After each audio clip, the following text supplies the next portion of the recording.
मुक्ति का नाम, पांचवी मुक्ति है एकत्वम। एकत्वम मुक्ति का अर्थ क्या है? इसमें कोई लीला विलास नहीं है। आप ठाकुर जी को देखते देखते देखते देखते उन्हीं में ही विलीन हो जाओगे, ठाकुर जी में ही अवस्थित हो जाओगे।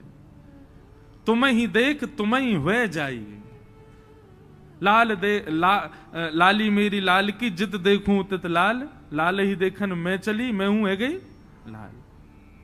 ये एकत्वम, आप उन्हीं में ही विलीन हो जाओगे और उन्हीं के भीतर ही सुख पाओगे। ये 5 प्रकार की मुक्तियां हैं, सालोक्य, शाष्टी, सामिप्य, सारूप्य और एकत्वम। भगवान कहते हैं मैया ये निर्गुण भक्त जो होता है ना, ये पांचों की पांचों मुक्तियों से भी डिनाय कर देता है, नहीं चाहिए मुझे पांचों मुक्तियां नहीं चाहिए। आप मेरी बात कर रही हो कि ये मुझे मांगते हैं कि नहीं? अरे ये मेरे द्वारा प्रदत्त मुक्ति भी नहीं मांगते, इनको मुझसे कुछ नहीं चाहिए, ये मुझसे कभी कोई याचना नहीं करते। अरे ये भी नहीं कहते कि नाथ हमारा आपसे प्रेम बना रहे, ना कुछ नहीं, इनका कोई काम ही नहीं है मुझसे कुछ कहने का। ये केवल मेरे प्रेमी हैं, मुझे निहारते रहते हैं, मेरे सामने खड़े रहते हैं, दोनों भुजाएं फैला देते हैं और फैला के कहते हैं नाथ आप मेरे हो मैं आपका हूं। बस इतना ही इनका भाव है, इसके अतिरिक्त ये कुछ नहीं। और नेत्रों से अश्रुधार बहाते रहते हैं।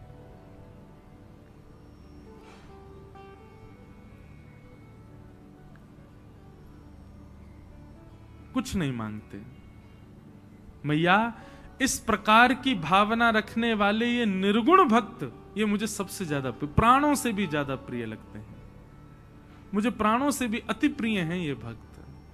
और बंधुओं, हम जिन जिन भक्तों की रस चर्चा सुनते हैं कथाओं में, चाहे वो भक्तमाल के भक्त हों, चाहे वो भागवत जी के भक्त हों, ये सारे भक्त निर्गुण भक्ति के उपासक हैं। इसीलिए ठाकुर जी को प्रिय है, ठाकुर जी को अच्छे लगते हैं। तो चौथे दिन कथा होने का कारण यह है ताकि राजस, तामस और सात्विक 3 दिन की कथा से ये तीनों गुण हमारे शून्य हो जाएं, और जैसे ही हम निर्गुण हो जाएं तब हम गाएं नंद घर आनंद भयो जय कन्हैया लाल की, हाथी दीने घोड़ा दीने और दीनी पालिकी, नंद घर आनंद भयो। अब राजस और सात्विक और तामस भक्त यदि इसको गाएगा तो वो आनंद लेगा, लेकिन ठाकुर जी को सुख नहीं मिलेगा। ठाकुर जी को तो तब सुख। आपको पता है ब्रजवासियों की स्थिति क्या थी? नंद बाबा अटारी पर खड़े होकर के रत्न लुटा रहे थे, और ब्रजवासी इतने निर्गुण हो गए थे कि ब्रजवासी ऐसे झोला फैला करके लूटें रत्नों को, और उन रत्नों को लूट करके भर के लेके जाएं, स्वयं टीले पर चढ़ जाएं और स्वयं भी ले लेकर के दूसरों पर लुटा दे। कुछ भी अपने पास नहीं रखा ब्रजवासियों ने, इतने निर्गुण हो गए। शाम को यहां टॉफी और बिस्किट लुटाए जाएं, महाराज माताओं में, बहनों में, भाइयों में घमासान मच जाती, मेरा बिस्कुट ले गया। हम निर्गुण कहां हैं? गुब्बारे फोड़ने में लगेगी होड़, कौन किस पर चढ़ के फोड़े। हम निर्गुण कहां हैं?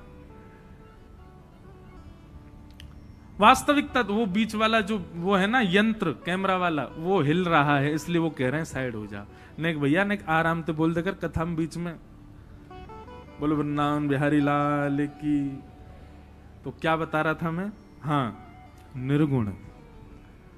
ये चौथे दिन कृष्ण जन्मोत्सव, कृष्ण लीला इसलिए आती है ताकि निर्गुणता चित्त में आ जाए, निर्गुण भाव चित्त में आ जाए, कोई याचना नहीं।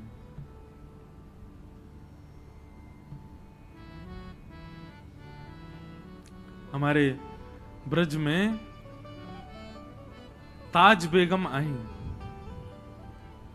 उनको मंदिर में प्रवेश करने से वर्ज्य कर दिया गया, क्योंकि विजातीय थी और उसमें भी म्लेच्छ थी, इसलिए उनको मंदिर में नहीं जाने दिया जाता था। वो ताज बेगम बाहर बैठी बैठी, ठाकुर जी के मंदिर के बाहर बैठी बैठी केवल दर्शनार्थियों से सुनती थी कि ठाकुर जी का श्रृंगार कैसा है। वे सब आके बताते, ऐसा श्रृंगार है, ऐसा मुकुट है, ऐसा रूप है। तो ताज बेगम वहीं बाहर बैठी बैठी रेत में ही ठाकुर जी की आकृति बनाती थी और सुना जो गया है उसी से आकृति बना करके रेत के ही ठाकुर जी का दर्शन करती। एक दिन स्थिति ऐसी हो गई कि ये करते करते करते करते अब ताज बेगम किसी से पूछती नहीं है, अपने आप बनाती है आकृति और आकृति बना करके बाहर आने वाले लोगों से अपने आप बताती, आज ठाकुर जी ने नीले वस्त्र पहने हैं? बोले हाँ, आज नीले वस्त्र पहने। ठाकुर जी ने गले में मोती की माला पहनी है? बोले जी। भगवान ने अपना मुकुट जो है इस प्रकार से तिरछा रखा है, स्वर्ण मुकुट है, उस पर पंच मयूर पृच्छ लगे हुए हैं? बोले हाँ। कानों में मकराकृत कुंडल हैं? बोले हाँ। ठाकुर जी के मुकुट पर एक मोती की लड़ लहरा रही है? बोले हाँ। ऐसी स्थिति में पहुंच गई ताज बेगम कि अब उसको दर्शन की आवश्यकता नहीं है। वो नेत्र बंद करके बाहर से जो चिंतन करती है वैसा ही श्रृंगार ठाकुर जी का होता है।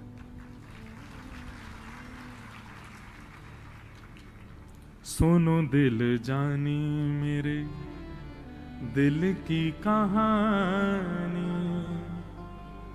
ताज बेगम गाती है।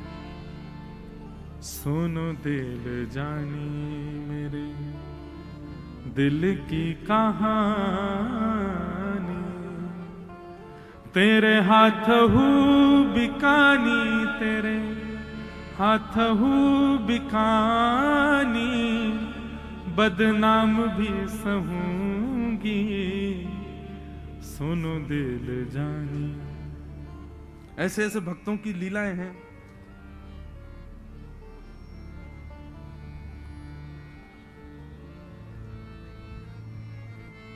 नंद के कुमार कुर्बान तेरी सूरत पे,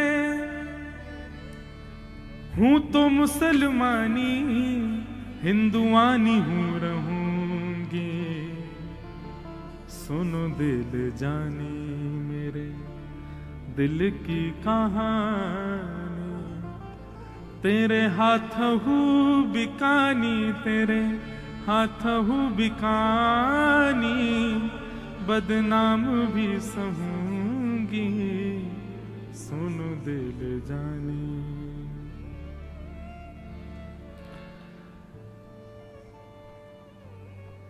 ताज बेगम का चरित्र आता है और उस चरित्र में ऐसी कथा आती है,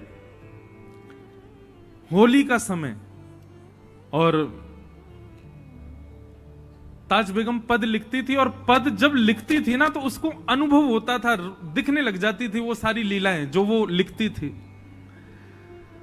तो होली का पद लिख रही थी। आज भी नाथ द्वार में जब होलाष्टक शुरू होते हैं तो सबसे पहला पद ताज बेगम का ही गाया जाता है, धमार का पद।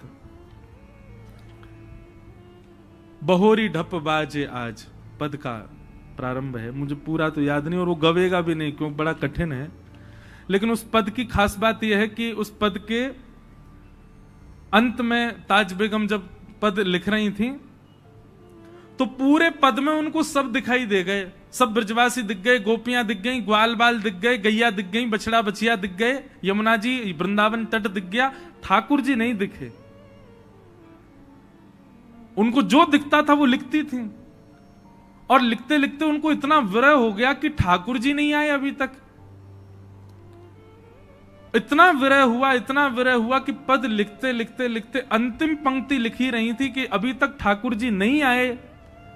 उसी विरह में उन्होंने प्राण त्याग दिए और अंतिम पंक्ति की अंतिम शब्दावली अभी रह गई थी जिसमें छाप होती है लेखक की।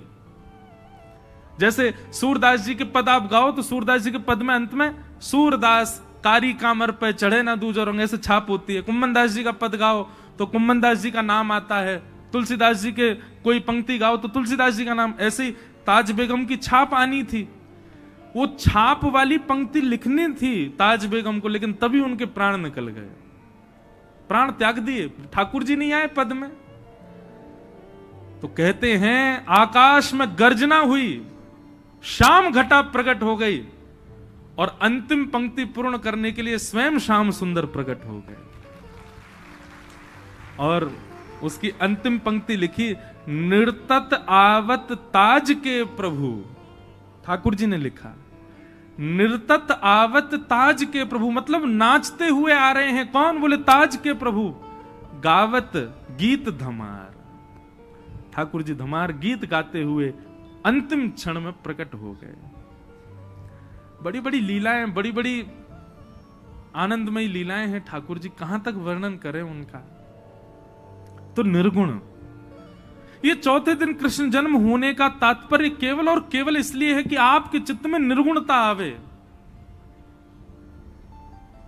अगर 3 दिन के क्रम में निर्गुण नहीं हुए हैं तो क्षमा कीजिए, अब ये वाला क्रम तो चला गया, अब अगली कथा में प्रयास करना कि 3 दिन में निर्गुण बनो। चौथे दिन जब तक निर्गुण नहीं बनोगे, आपको लगेगा मंडी द्वीप में पंडाल में व्यास जी ने कथा कह दी और कृष्ण जन्म किया, लेकिन निर्गुण हो जाओगे ना, नेत्रबंद हो जाएंगे। ये सब आपको भोपाल मंडी द्वीप के लोग नहीं, ऐसा लगेगा ये सब ब्रजवासी हैं, ये मधुमंगल श्रीदामा आदि ही सब नाच रहे हैं। अरे देखो ये सब सखियां, ललता विशाखा आदि गोपियां सब नृत्य कर रही हैं। सामने व्यास जी नहीं, साक्षात नंद बाबा बैठे हैं मंच पर बैठ करके, नंद घर आनंद भयो गा रहे हैं, हमको लुटा रहे हैं। और जो बालक आता है ना स्वरूप धारण करके, उसमें साक्षात श्री कृष्ण का अनुभव होगा, यदि निर्गुणता चित्त में आई होगी तो, नहीं तो सामान्य दिखेगा सब। श्रीमद् भागवत की कथा सुनना बंधुओं कोई पोथी सुनने समान नहीं है, ये साक्षात प्रैक्टिकल चीजें हैं। लोगों ने मजाक समझ लिया, भागवत को मजाक नहीं है। आज भी सामर्थ्य है श्रीमद् भागवत जी में, यदि कोई भाव से और निर्गुणता से श्रवण करे तो आज भी 5000 पुराना वृंदावन प्रकट कर सकती है श्रीमद् भागवत। 5000 वर्ष पूर्व हुई घटना आपके सामने प्रत्यक्ष दिखने लग जाएगी।